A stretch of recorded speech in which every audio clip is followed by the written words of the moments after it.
हाँ जी जनता, सब ठीक ठाक, मैं भी ठीक ठाक। तो एक दिन का आलस करने के बाद वापस आ चुके हैं अपनी न्यू वीडियो सीरीज पर, जिसका नाम है ओवरकमिंग इम्पल्सिव बिहेवियर। तो आज है हमारी वीडियो सीरीज का पहला पार्ट, जिसमें हम बात करेंगे द 2 सेकंड्स ट्रैप के बारे में। ठीक है, मुझे बताओ लास्ट बार तुम्हें कब ऐसा महसूस हुआ था कि तुम्हें रिग्रेट हुआ एक अपनी इंस्टेंट चॉइस पे। तुमने बस सोचे समझे बिना किसी को टेक्स्ट कर दिया और अब तुम सोच रहे हो जल्दी से उसे डिलीट कर दो, बस किसी तरह अनसेंड नहीं हो पा रहा है, चला गया। उसके अलावा तुमने देखा कि तुमने कुछ खरीद लिया, क्यों? क्योंकि बस दिमाग में आया कि मेरे पास वो चीज होनी चाहिए, और अब वो चीज बस पड़ी हुई है तुम्हारे पास, ना वो कुछ यूज में आती है, वो बस पड़ी हुई है। ये होता है तुम्हारे साथ। अब ये ज्यादातर होता कब है? ये होता है 2 सेकंड के ट्रैप में। 2 सेकंड क्या कि हम सोचते नहीं है कि हम क्या कर रहे हैं, और बस जो भी दिमाग में एक अर्ज उठी कि ये मुझे करना है, हम बिना सोचे समझे उसे कर देते हैं। ठीक है, और ये वही एक्शंस होते हैं जो फॉलो होते हैं बाय अ रिग्रेट, जिसको हम बोलते हैं इम्पल्सिविटी, या जिसको हम बोलते थे यार मैं तो इम्पल्सिव हूँ, सोचता समझता नहीं, बस मैं तो कर देता हूँ। कई बार हम इस चीज को काफी प्राउड के साथ बोलते हैं कि भाई तेरा भाई देखता नहीं है क्या हो रहा है क्या नहीं हो रहा, मैं तो बस कर देता हूँ जो दिमाग में आता है। मेरे भाई, लंबे टाइम बाद अगर देखोगे अपने आप को तो पता नहीं कितने बेकार डिसीजंस तुमने इस चक्कर में लिए होंगे कि तुमने कभी सोचा ही नहीं कि तुम क्या कर रहे हो क्या नहीं कर रहे हो। रुक कर अगर तुम कभी सोचते हो उसके ऊपर तो तुम्हें पता चलता है कि तुमने क्या डिसीजंस लिए हैं, तुमने क्या ब्लंडर क्रिएट किया अपनी लाइफ के अंदर। सबसे पहले हम ये देखते हैं कि हम करते क्या है। हम बोलते हैं कि भाई ये स्पॉन्टेनियस एक्शन था मेरा, ठीक है, स्पॉन्टेनिटी थी ये मेरी, ये इंपल्सिव बिहेवियर थोड़ी था। तुम्हें ये समझना होगा कि स्पॉन्टेनियस बिहेवियर और इंपल्सिव बिहेवियर में, या स्पॉन्टेनियस एक्शन और इंपल्सिव एक्शन में काफी फर्क होता है। स्पॉन्टेनियस एक्शन में तुम्हारे पास चॉइस होती है, तुम्हारे पास थिंकिंग होती है, तुम सोच समझकर डेलिबरेटली एक चॉइस मेक करते हो और काम करते हो। हाँ, तुम वो काम जल्दी करते हो, पर अगर इसके कंपैरिजन में लाया जाए इंपल्सिव एक्शन, यहाँ तुम्हारे पास चॉइस होती ही नहीं है। तुम क्या करते हो, बस सडन तुम्हारे दिमाग में कोई अर्ज उठी, ये मुझे करना है, और तुम वो काम कर देते हो। तुम सोचते नहीं हो कि इसके कॉन्सिक्वेंसेस क्या होंगे, इसका रिजल्ट क्या हो सकता है, तुम बस क्या करते हो, दिमाग में आया और कर दिया। फॉर एग्जाम्पल, मेरे दिमाग में आ रहा है, मैं ये हाथ है मार लिया, मैंने ये काम करने से पहले सोचा भी नहीं कि मैं क्यों कर रहा हूं, बस दिमाग में आया करना है, कर दिया। ठीक है, अब ये था तुम्हारा इंपल्सिव एक्शन। और अब इसी के साथ मैं एग्जांपल लेता हूं स्पॉन्टेनियस एक्शन का। भाई मुझे ये कड़ा जो है बार बार पीछे हो रहा है, मैं क्या करूं? तो मैं क्या करूंगा, इसको पीछे करके मैंने ऐसे कर दिया। अब ये काम भी मैंने जल्दी किया, पर इसमें थिंकिंग थी, मेरे पास कोज था कि मैंने ये काम क्यों किया।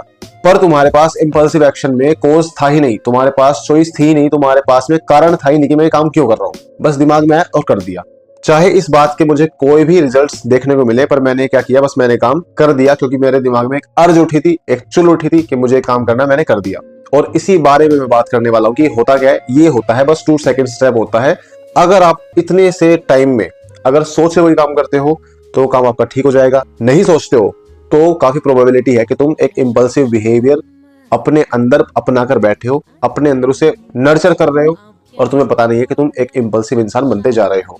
तुम्हारे आसपास वाले लोग तुम्हारे बिहेवियर को पहचानते हैं, पर तुम कभी भी अपने बिहेवियर पर, अपने आप पर रिफ्लेक्ट करके नहीं देखते हो कि जो तुम इंपल्सिव बिहेवियर शो कर रहे हो, जो तुमने अपना रखा है, इसके तुम्हारे ऊपर कितने दुष्परिणाम हो रहे हैं। ठीक है, तुम्हें एक इंपॉर्टेंट बात ये समझनी होगी कि तुम्हारी जो इंपल्सिविटी होती है वो एग्जिस्ट करती है एक स्पेक्ट्रम पर। स्पेक्ट्रम माने क्या? फॉर एग्जाम्पल, तुम जानते हो कि एक रेनबो होता है ना, नाम सुना होगा बचपन में कभी, उसमें 7 कलर्स होते हैं। अब उन कलर्स को मान लो कि लेवल्स हैं, level 1, level 2, level 3, level 4, level 5, level 6, level 7, है ना। अब लेवल बाय लेवल उसकी जो डिग्री है, इंटेंसिटी, वो बढ़ती जाएगी, ऐसा मान लेते हैं। तो जो तुम्हारी इंपल्सिविटी, जो तुम्हारा स्पेक्ट्रम था, उसका अगर एक माइल्ड एंड की बात करें, यहां पर तुम्हारा नॉर्मल बिहेवियर होता है। इंपल्सिविटी यहां भी होगी, पर इंपल्सिविटी का जो तुम्हारा लेवल होगा वो काफी कम होगा in comparison to the last level. ठीक है, इस लेवल पर क्या होगा, तुम्हारे अंदर नॉर्मल इंपल्सिविटी होगी। फॉर एग्जांपल, तुम्हारे अंदर इंपल्सिव बिहेवियर है फॉर बाइंग। तुम कुछ खरीदने गए और तुमने देखा कि भाई ये चीज बस दिखने में अच्छी लग रही है, तुम्हें नहीं पता कि तुम उसका क्या यूज करोगे, बस क्योंकि तुम्हारे दिमाग में आया कि ये मेरे पास होना चाहिए, तुमने उसको कार्ट में डाल लिया और अपने साथ घर पे ले आए। चाहे अब तुम उसका यूज करो चाहे ना करो। या फिर तुम्हारी इंपल्सिव हैबिट हो गई, फॉर एग्जांपल डूम स्क्रॉलिंग। तुम्हारे दिमाग में आया कि भाई 10 मिनट बैठ के वीडियोस देखता हूँ, या फिर 10 मिनट बैठ के रील्स देख लेता हूँ, दिमाग को अच्छा लगेगा, काम फील होगा, और तुम डूम स्क्रॉलिंग करने लग गए। अब तुम कब 10 मिनट के 1 घंटा, 2 घंटा, 4 घंटे लगा दोगे फोन के ऊपर, तुम्हें पता भी नहीं चलेगा, चाहे तुम्हारे पास कितना भी इंपॉर्टेंट काम था।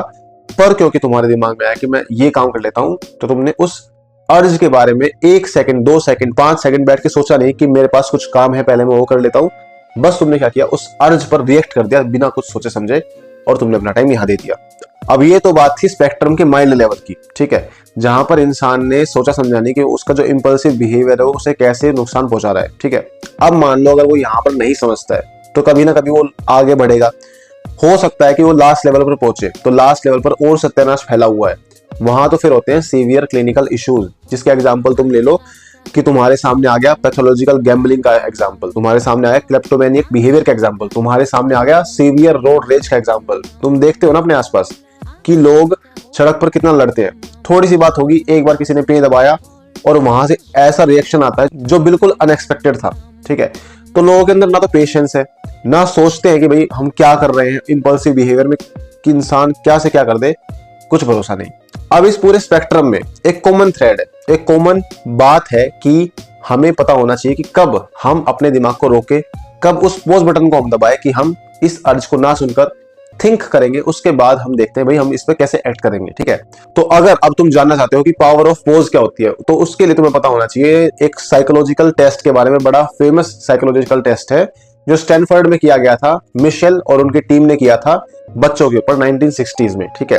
और इस टेस्ट को उन्होंने नाम दिया द मार्शमेलो टेस्ट। इस टेस्ट में क्या हुआ, मिशेल और उनकी टीम ने कुछ बच्चों को इकट्ठा किया और उनको बोला कि तुम एक मार्शमेलो ले सकते हो, ठीक है, पर अगर तुम 15 मिनट तक रुके तो तुम्हें दूसरा मार्शमेलो मिलेगा। तो अब क्या हुआ, बच्चों ने कोशिश की कि भाई अपने आप को कंट्रोल रखते हैं, कई उन्होंने तो अपनी आंख तक बंद कर ली कि वो मार्शमेलो को देखे ही ना, वेट करें, टाइम के बीत जाने का वेट करें, पर फिर धीरे धीरे उन्होंने हार माननी चालू की। पर जिन बच्चों ने अपने आप को रोक कर रखा, कॉन्शियसली डिसीजन लिया कि हम वेट करेंगे टाइम के खत्म होने का, उन्होंने कुछ ऐसा शो किया जो बिल्कुल प्रोफाउंड था।